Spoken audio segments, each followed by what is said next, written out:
আজ বর্ষার জন্মদিন, কিন্তু দুঃখের কথাটা হচ্ছে এই যে জন্মদিনের কেক কাটা হয়ে গেছে, তারপরে আমরা ঢুকছি, বাবা মা এসছে, আর এদিকে দেখো বর্ষার বোন পুচু ন্যাড়া হয়েছে, তাই মুখ দেখাবে না।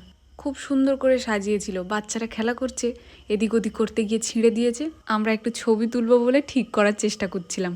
এই যে বার্থডে গার্ল খুব খুশি, অনেকজনের আয়োজন ছিল আজ। আজকে হয়েছে বিরিয়ানি, আর বিরিয়ানিটা যে কি সুন্দর হয়েছে খেতে। এরকম বিরিয়ানি আমি বেশ অনেক দিন পরে খেলাম। সবশেষে পায়েসটা একদম অমৃত ছিল। বান্ধবীদের গ্যাং বসেছে সব, এরা সবাই এইচএস দিল, কলেজে উঠবে এবার। এখানে বসেছে বর্ষার মা, জেঠি, কাকি। আমার বেশ ভালো লেগেছে যে বর্ষা নাচ নিয়ে পড়াশোনা করতে চায়।